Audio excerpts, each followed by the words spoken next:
And he goes full on. He's full method. So anytime I broke, he would slap me for it. And I got so pissed that I was like, cut! Look, James, I'm going to fuck you up if you hit me again. Listen carefully to the voice of Todd. Hey, Karlie, Montana. How are you, gorgeous? I'm good. How are you? I'm not. Can you hear yourself? No, I can't hear. Oh, you can't hear yourself? Does this knobby matter? Yeah, try the knobby. Is that better? Yeah, that's much You got better. yourself I now? just had to tweak the knob a little bit. All right. Yeah, you're good at tweaking knobs. I went there. What's going on, girl? Good. Still doing the ladies and all that fun stuff. How long you been a porn star for now? This will be my 12th year. 12 years? I could be like a brain surgeon, technically, for that much like porn schoolage. Yeah, there's a lot. Is it? I mean, do you get better at it? Yeah. Yeah? Yeah, of course. I hope so. If not, that sucks. You would think so. Yeah, I do. Yeah, I've actually graduated to MILF. Are you a MILF now? But how old are you? I'm going to be 30. 30. So you started right at 18. Yeah. So Wow. it's kind of went automatic. I can't do like the young, cute chick anymore. So I graduated to MILF, which is strange because I always assumed you had to have a kid or be like in your like Stacy's mom. That's like the thing, Yeah, right? Like yeah. Stifler's mom. You'd have For to sure. be in your 40s. But not in porn. No. So I'm doing the MILF Do you like thing. that? Or does that make you feel old a bit? It's weird. I kind of enjoy it because it's a whole new realm of pervage that I've never gotten to do. Oh. I'm really good at it. So are you banging young dudes then? No, I stopped doing dudes. Yeah, you're not doing any dudes. No dudes. So you're Not just on banging, camera. Oh, yeah, you're banging. Okay, so Yeah. was it Voodoo the last guy you were banging on camera? I don't think he was the last one. I think my last scene was like James Deen or Johnny Sins. Hey, what's with this James Deen guy? I've been hearing all kinds of crazy stuff that he, is a sexual assaulty type of man, but when it comes to porn, the lines are so blurred. So for me, anytime I did a scene with him, he was fantastic and nothing but kind. I mean, there was a scene that I did that was aggressive for sure. How aggressive? It was BDSM themed. So, I mean, my wrists are bound, my ankles are bound. If I don't say yes, mister, or yes, mistress, or whatever, like, I'm spanked. So for me, like, I broke character a lot. Like, I'm not a submissive type. So I'm not going to remember to say yes, master, every time you do something. And he goes full on. He's full method. So anytime I broke, he would slap me for it. And I got so pissed that I was like, cut! Look, James, I'm going to fuck you up if you hit me again. And he was like, oh, my bad. And it was never an issue. So I feel like when it comes to selling your body and that being, your income, you kind of have to know your limits. And if you're not willing to stand up for your own limits, then you're going to get taken advantage of and you can only blame yourself. That's where I stand. I know others had other opinions. I know me and Voodoo had a huge debate on this. So, yeah, I remember him saying he stood with like girls getting taken advantage of, and not wanting to speak up and like, but it's still a business, So if you're not going to let like your car insurance company fuck you over or the dude giving you a ticket, like you probably shouldn't let producers or male talent do the same thing to your body, So when this guy James Deen, you're in a BDSM scene, you don't really understand it because it's not really your what you do. So when you're not giving him your safe words or those words, and then he just takes it a step further because he thinks that's okay at that point. Yes. And so you didn't take it personally. You didn't take it as abuse. You took it as, you know what? I got to be accountable here. This is the protocol. I know what I signed myself up for. But I mean, were you scared ever at some point? Not really. I mean, I think when I first got in the business and when I was 19, I probably wasn't as vocal as I would be now. So obviously, if you're going to get into an adult business, you have to really have an adult mindset. And if you're coming in with a childlike mindset and you're allowing people to do whatever they want, you're in the wrong business. You need to go do a regular job. Like this is for big people, that are going to stand their ground. And when you're selling your body for money, this is probably as serious as it gets. So you have to be in control of the one thing you're selling. And if you're going to allow it to be abused, it's not really worth much at that point. So why do you decide then, Karlie, Montana, not to work with guys anymore? Is that to sort of kind of get away from what could be dangerous situations? Is that part of it? Or you just don't love the cock? Well, I love the cock. It's never that I don't love the cock. I think that I did have a few scenes that pushed my threshold. And when I did 8 years of girl, it never was an issue. I was always the dominant force, you know? So when I transition into boy, girl, it's the other way around. Women are pretty submissive. And I had a pretty good run. You know, I picked a lot of really good men that I knew personally. So they already knew my personality and they didn't test my boundaries. But there were a few scenes that it was with male talent that I had never met and they didn't know me that well. And yeah, they pushed it to where I had to cut camera in quite a few scenes and let them know that, like, I'll walk without the fucking paycheck and you just won't use the footage. I'm cool with that. What kind of stuff were they doing to you that you had to go and yell cut and you had to make sure that you're protecting your sacred body there? You know, with a funny. Great ass, might I add. Thank you. You're welcome. Okay. It's always it's always those scenes, girls got to be aware that when it's just one camera dude and one male talent and one girl, and that's all that's in that room, you really have to be on guard. You know, it's still taboo. It's still men in sex mode. You know, you have to kind of keep the reins on these boys. Like, I don't know how else to describe it. You're allowing someone to go raw in your body. To expect them to know what to do is ridiculous. So for me, there were times where it was a guy that I didn't know prior. I didn't think to really research the company. So that's one thing that I would always say, research the scene that you're doing, what website it's for. If I had done my research, I probably would have never taken the scene. And when I took the scene, the theme was already aggressive. It was very like, witchcraft priest fucking God back into me. So already, we got this crazy theme, right? So I'm like, oh, that's as far as it'll go. The theme is already what's taking us there. No, dude, that wasn't it. Like, you could tell that just the way that the sex was, when he would slap me in the face, it was very disconnected. When he would spank me, it was very disconnected. There was no give and pull to see how I would respond. It was just whatever he wanted. And so that was it. Like, I was using teeth when I was blowing him. I mean, I was getting pissed. And it was highly rated, which is insane to me. But I guess energy is energy. So. What do you mean highly rated? What does that mean? It was one of the highest rated scenes I've done for that website. It was, I'll just say it, fuck it. It was for Porn Fidelity.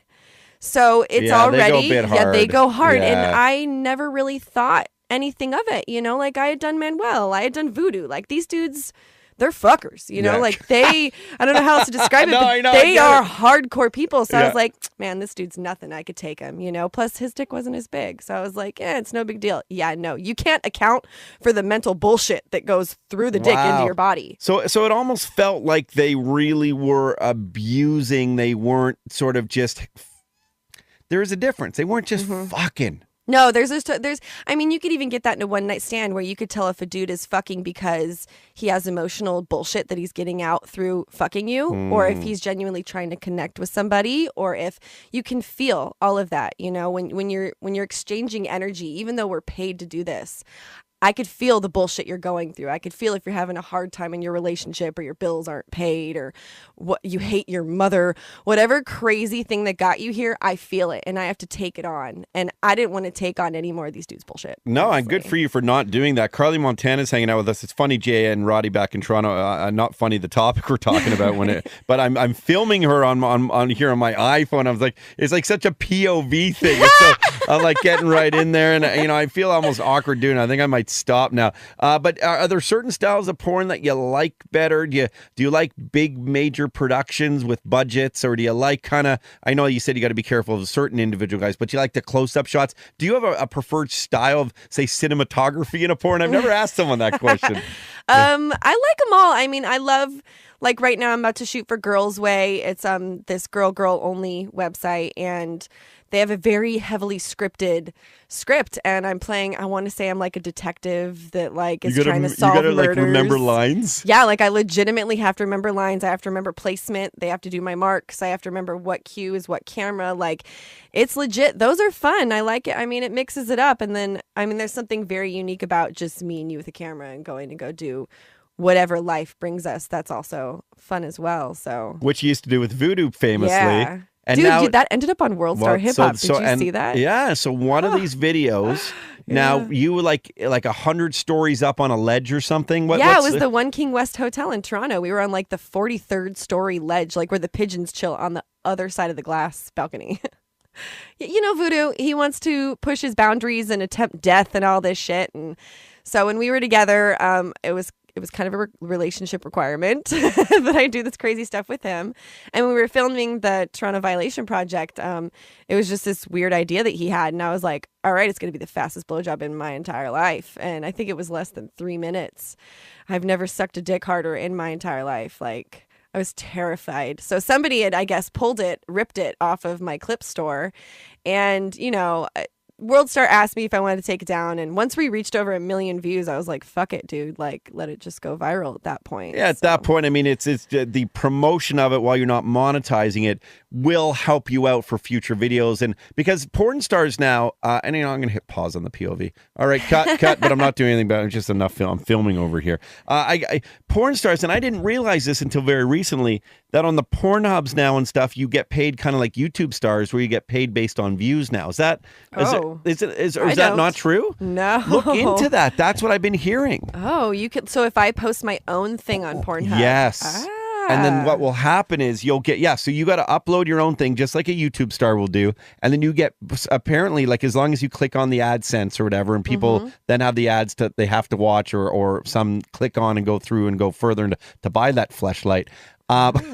You might, I believe that's the way it works. I thought I've never tried it. I've always been anti, tube sites just because it takes money out of my pocket. But I think they're making ways for you guys to monetize this now, because it's not right. I know, of course they should. Well, we're the reason they're there at all, so they should at least give us, make us the face, and give us a way to make our own money, since you're going to rip our shit. Yeah, anyways. For sure. And so since the World Star Hip Hop, where you're sucking Voodoo's dick 43 stories up in the King West Hotel, that's got over 2 million views now. What's it at? Close to. Close to 2 million. Close to 2 million. Yeah. Has Karlie Montana's brand grown? Have you seen it? Have you seen more Twitter followers or more searches? So people are coming to find you. Yeah, I've had more people. I think it's made me more recognizable in mainstream, because usually porn and mainstream rarely collide, and you're not going to see my face on a regular website. You're going to have to be searching for some nasty shit. So for it to come up on like a tabloid type of site was random. And I mean, I even have like family friends like, what the fuck? And I'm like, my bad. Right. Yeah, nobody sees my stuff unless they're perverts and they already know. This literally came to like my normal friends and my normal life. That's funny, yeah, it was Karlie. weird. That's it was weird. Fucking weird, because you're right. It's if I did something completely just whip my dick out in a world where everyone just whips their dick out, fine.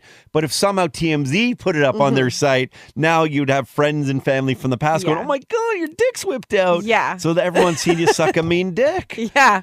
It's been some interesting conversations, but I mean, it's cool. It's what rad. you do. I mean, it's 12 years. You're proud of your profession. You know what? I'll tell you one thing, and I've known you for quite some time. Because some people say, "Why do you have a porn star on the program? What good is it to?" Hey, people can't see you, although I will put this up on our YouTube channel, and she looks great, people. But you're so well spoken, and you're educated, and you're thoughtful, and you put your effort into making this, like any single profession, a career, and a career that you're in charge of. I didn't intentionally necessarily think that would happen. At 18, it kind of just fell in my lap, and then it was just something that came The sperm just sort of fell in your... Yeah, well, technically the vag kind of fell in my lap for a long time. Oh yeah, because you're women. Yeah, you love the women. You're so good with your tongue. I like to be, I like to show women their own sexual courage, and so that's why I like that I don't like necessarily being a MILF, but I enjoy doing the girls that are 19 and kind of teaching them the do's and don'ts and opening their eyes that you can have a very long career and not necessarily have to do triple anal. That doesn't even have to come up on the menu. How much would that hurt?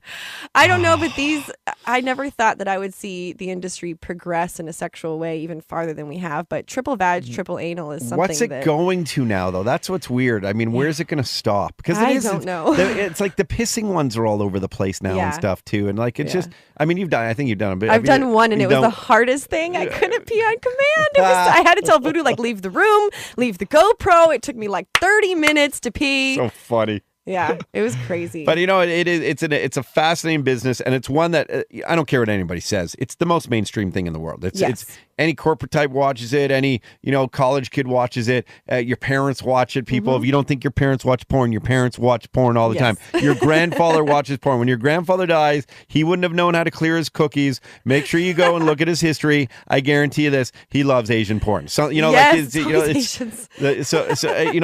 that's just the world. And I think now through social media and through your what are your handles, by the way?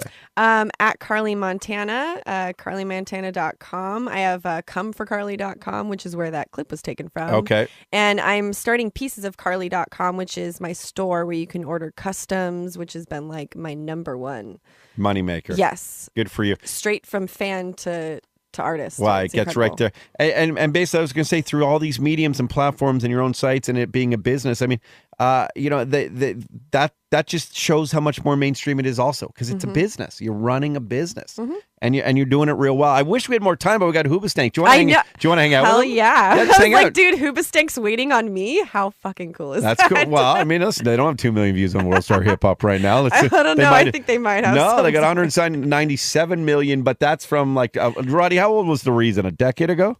Yeah, at least probably a little over a decade, actually, I'd say. I just played that on the new Guitar Hero. No and I rocked way. the fuck out. I almost got booed off. That's what you'll tell him that. Roddy, are you when we bring him in? Is there stuff you want to ask him? No, I don't know that much about them. Okay. What? Yeah, I know they're a great band. That was an awesome song, and that Incubus thing I said was wrong, so don't say that. What are you talking about? Incubus? That's like my favorite band. What were you saying, Roddy? That one the singer of Hoobastank was the brother of Brandon Boyd, the singer of Incubus. But I was you Hoobas suck, Roddy. You Hoobas suck. Well, anyway, we got Dan and Doug coming in from Hoobastank, current members, of course. And I do want to ask them, because back in the day, I heard they had a big beef with Scott Weiland. So I want to find out if that's true or not. Anyway, thanks for hanging out with the program, Karlie Montana. Nice to see you again. I know, Thank been you. So long. It's nice that you're actually a lot of porn stars stiffed me this trip. Did they? Riley These Reid hoes didn't are show up. lazy. I told you. Yeah, remember I told you. I did. said, watch out. These hoes are lazy. They're fucking, I know. And you can. Kieran Lee's a man. He didn't show up. Oh, Kieran. Yeah, he was. And you were punctual and beautiful and great. Go and find Karlie Montana everywhere and pay for her stuff. Yeah. On SiriusXM. That was another rare moment in mainstream media where your broadcasters actually spoke the truth. Okay, we lied. We're not quite mainstream. We're bigger. The Todd Shapiro Show on SiriusXM 168. Don't forget to subscribe now to our YouTube channel. Subscribe now. Hit the button. Do it now. Do it right there. Do it now. Subscribe quick.